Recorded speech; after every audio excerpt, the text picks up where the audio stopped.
I had been working as a janitor at a commuter college for a couple of years. The job wasn't glamorous, but it paid the bills and kept me busy. My hours were later than most, usually 1 in the afternoon until 9 at night, which meant I often found myself alone in empty halls, mopping classrooms or scrubbing bathrooms long after students and faculty had left. That summer had been humid and unpredictable, but nothing compared to the storm that rolled in one evening in late July. The sky had been bruised gray all afternoon, and by the time my shift neared its end, the heavens had split open in a torrential downpour. Sheets of rain hammered the windows, and the wind howled loud enough to rattle them. I was in the activity center, one of the quieter buildings on campus. It wasn't used much unless events were being held. Dances, fundraisers, the occasional student play. At night, it always felt a little abandoned, with its cavernous ballroom, a small theater, and a scattering of multi-purpose rooms. The downstairs section, where I was working, had a game room with dusty pool tables and dim overhead fixtures that hummed faintly. Around 7:30, just as I was finishing up the floors, the entire building shuddered into blackness. The sudden absence of sound, no hum of lights, no soft buzz of vending machines was deafening. The only illumination came from a single red exit sign glowing weakly above the stairwell. At first, I figured it was the storm. The power must have gone out across campus. I pulled out my phone and dialed one of the other janitors who was scheduled that night. He confirmed that the building he was in had gone dark too. "Whole grid must be down," he said, his voice crackling with static before the line cut. I sighed, deciding that meant my work for the night was pretty much done. I should have felt relief, but instead I felt the uneasy stillness that comes when a place you know suddenly feels different. I grabbed my flashlight from my cart and headed toward the stairs. That's when I nearly jumped out of my skin. Someone was peering around the corner of the stairwell, just ahead, barely visible in the dark, watching me. "Hey!" I barked, my voice echoing too loudly in the silence. But before I could take a step, the figure slipped out of sight, retreating up the stairs. At first, I thought maybe a student had been hanging around after hours, waiting out the storm. That wouldn't have been unheard of. Still, the way they vanished, silently, with that deliberate slowness, set off alarm bells in my gut. I debated leaving then and there. It wasn't my responsibility to chase stragglers after all. But part of my job was making sure buildings were cleared before locking up, and the thought of leaving someone in here during a blackout didn't sit right. I tightened my grip on the flashlight and started climbing the stairs. Upstairs, the backup lights had kicked in, but they were pitiful.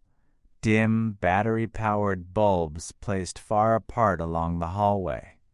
Each one lit a small, lonely pool of yellow light, leaving huge stretches of corridor swallowed in shadow.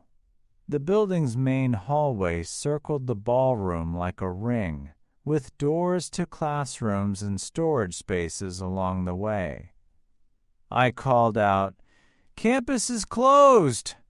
"Everyone needs to leave the building." My words sounded hollow, as if the walls themselves were listening. No answer. I began my round anyway, peeking into the rooms one by one. All empty, just stacked chairs, bare tables, and that faint smell of mildew.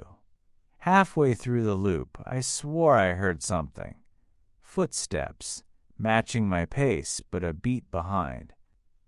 I spun under the glow of one of the backup lights, my flashlight beam slicing across the hallway. Nothing, just silence and that sickly dim bulb buzzing overhead. My throat was dry as I kept walking. I told myself it was nerves or the storm outside playing tricks on my ears. I finished checking the last bathroom, its tiles reflecting my light back at me, and found no one.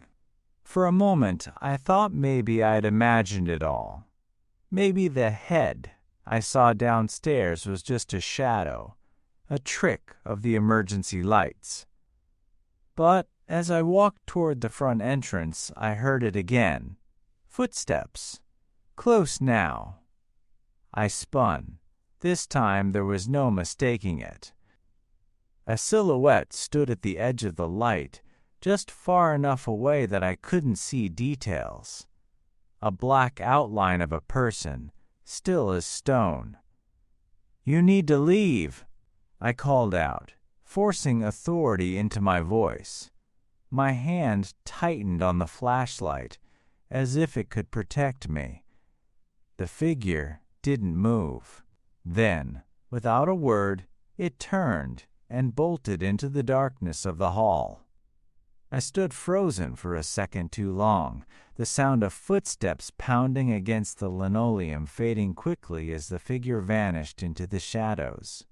My instincts screamed at me to leave, to just walk out the front doors and never look back. But part of me couldn't. If someone was hiding in here, a student, a drifter, whoever it was, I had to at least make sure they weren't planning to spend the night inside the building. That was part of my responsibility, whether I liked it or not. I forced my legs to move. The storm outside roared against the roof, wind shrieking through cracks in the old window frames. The backup lights flickered weakly, doing little more than painting pale circles of yellow on the floor.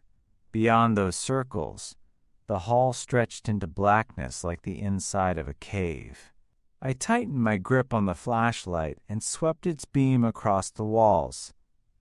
The light caught glimpses of bulletin boards, old posters curling at the edges, a few metal folding chairs stacked high. Each familiar object looked strange now, distorted by the shadows. "Hello?" I tried again, though my voice cracked. "You can't be here. Building's closed. You need to leave." Nothing, only the steady drum of rain on the roof. I walked the length of the hallway, every step echoing too loudly, too sharp.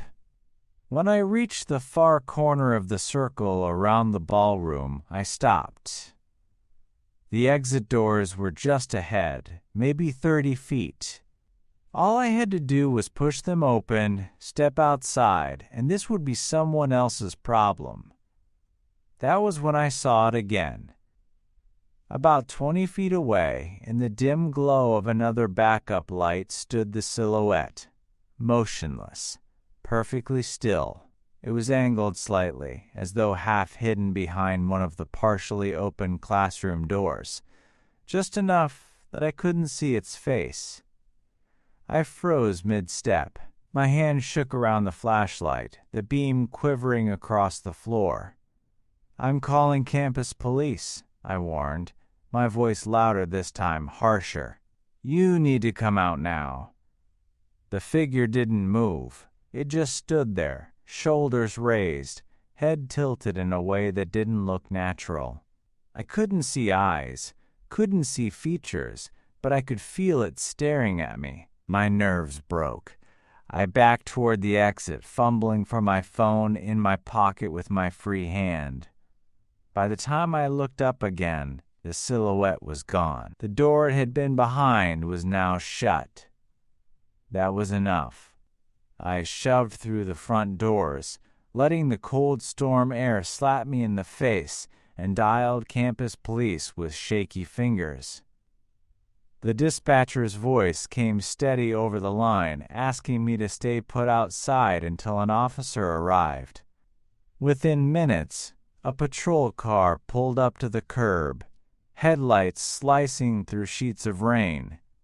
2 campus officers stepped out, raincoats flapping as they jogged up the steps. I tried to explain what I'd seen, the figure, the way it kept disappearing just before I reached it. I admitted I hadn't gotten any details. No face, no clothes, nothing but a shape in the dark.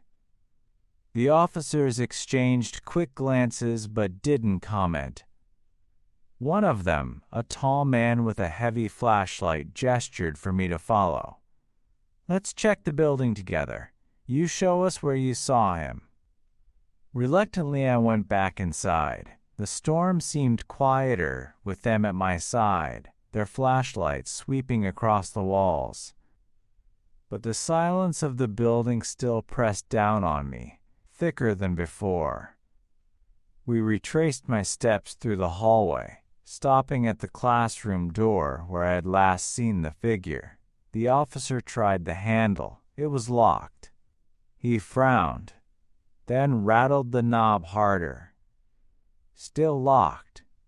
He jotted something down on a small notebook before moving on. We checked every room in the building. Each one was empty, save for dusty tables and unused chairs. No footprints, no signs of forced entry. Nothing. When we finished the loop and returned to the lobby, I felt embarrassed, like I'd wasted their time. But then one of the officers asked me to wait. He stepped outside, speaking quickly into his radio. A moment later, he came back in with a strange look on his face. "Sir," he said, "I need you to describe the person you saw. Anything at all. Height, build, clothing." I shook my head. "I told you, I couldn't see. Just a shape, like a shadow." He looked at his partner, then back at me. "We just got a report from local PD. There's been a fugitive spotted near campus. Dangerous. A killer. He escaped custody last week, and they've been tracking him through this county. A resident swore they saw him heading this way." My stomach dropped. My skin went ice cold. The officers gave me one last warning. Keep my doors locked, stay alert, and if I saw anything again, anything, I was to call immediately. They left me standing in the storm, watching their patrol car disappear into the night. For hours afterward, even back at home, I couldn't shake the memory of that silhouette, the way it stood so unnaturally still, half hidden, as if waiting for me to make the wrong move. I was 19 and working as a camp counselor that summer. 3 two-week sessions back-to-back, shepherding groups of kids through arts, archery, and s'mores. By the last session, I was bone-tired and more than ready to be done. But the job pays, and there's something stubborn about seeing a summer through. On the final week, one of the boys in my group, Todd, wasn't feeling well after the evening activities. He wanted to head back early to the cabin to sleep. I sent him ahead to brush his teeth and lay down while the rest of the kids gathered by the fire. When I stepped into the cabin area, a little girl was standing in the doorway, maybe 8 years old, small, hair in a messy ponytail. She shouldn't have been there alone at that hour. Our camp runs tight on rules at night. Cabins locked, counselors accounted for, kids counted. I asked her where her group was. No answer. I asked her name. She said Willow in a small voice. I asked who her counselors were. Nothing. The silence felt wrong in the way silence does when something is missing. So I took her hand, led her into the front of the cabin, and told her to wait while I ran to find the girls, counselors. I cut across the camp. Lights from the activity fields bleeding through trees, the smell of smoke from the fire, and searched the girls' section. No one named Willow. No stray child missing from any of the groups. I ran back, heartbeat thudding, planning to bring the girl straight to the office. She was gone. Panic is small and immediate when you feel responsible for a child. I checked the cabin beds, called Todd, who looked at me like I'd gone mad, and then bolted toward the woods when I heard a scream that sounded like it had come from just inside the trees. The scream twisted something inside me. It was raw and close, and my legs moved before my brain caught up. "Willow!" I called, voice cracking. No answer. The woods closed around me, a press of trunks and low branches, the scent of damp leaves, the unevenness of the ground forcing short, clumsy strides. After a while of calling and moving, a second scream echoed, closer this time. I pushed through brush, and then there she was. A small silhouette standing unnaturally still in front of a big oak, as if waiting for me exactly where she'd chosen. Relief surged and then curdled when she turned and ran. She was quick, absurdly quick, and I chased. The chase was a blur, trees whipping past, undergrowth snagging at my shorts. I kept sight of her until she moved behind a thicket and vanished. I slowed, hid, and watched through the leaves. My breath stank in my mouth, my heart hammered. Behind the foliage, a tiny red light bobbed and drifted. Not like a flashlight swing, but like a glow wavering on a string. The child darted toward it and dipped out of sight. My skin prickled. Then a larger shape pushed through the underbrush and started coming my way. Slow, deliberate, too big to be another kid. It crouched and moved, like someone practiced in tracking. My blood went cold. This wasn't an accidental wrong turn. It was a trap. I ran back to camp as fast as I could, scrambling over roots, lungs burning with the effort to get that small, pale shape out of the woods. I slammed into the office like someone barging into sanctuary and told the camp coordinator Jackie what I'd seen. The girl, the light, the man.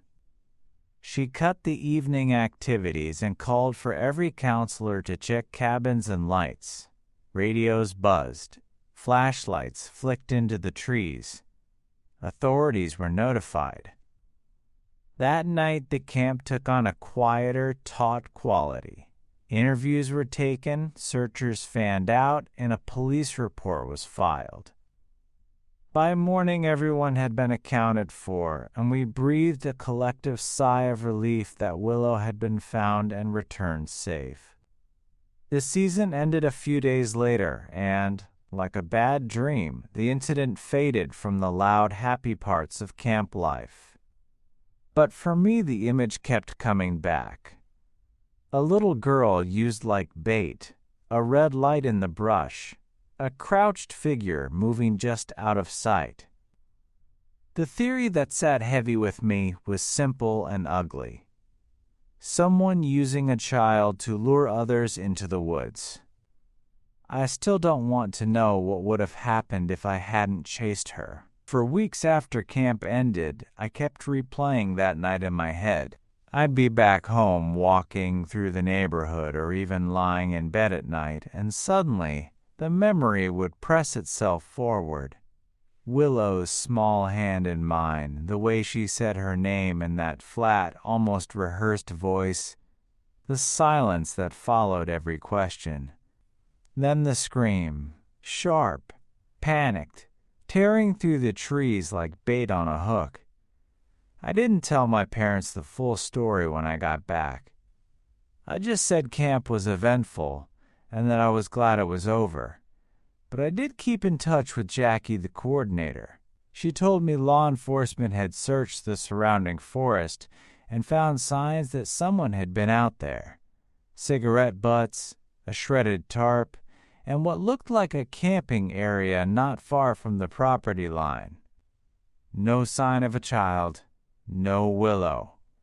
It's possible, maybe even likely, that she was never a camper at all. Maybe she was real, maybe she wasn't. But I know what I saw, and I know what chased me back through the woods was not an illusion. The thought that sits with me the most is the way the figure moved. It wasn't like someone blundering around looking for their lost kid. It was careful, crouched, methodical. It was hunting, and the red light bobbing in the dark. That detail makes my skin crawl even now. Lantern? Glow stick? Signal? Whatever it wasn't for me. It was for her. Sometimes I wonder if anyone else at camp saw her that night. If Todd, lying in his bunk, heard the scream but thought it was just me trying to spook him. If another counselor glimpsed a shadow at the tree line and dismissed it as a trick of the firelight. The scariest possibility, though, is that this wasn't the first or last time someone tried to lure a counselor or a camper into those woods.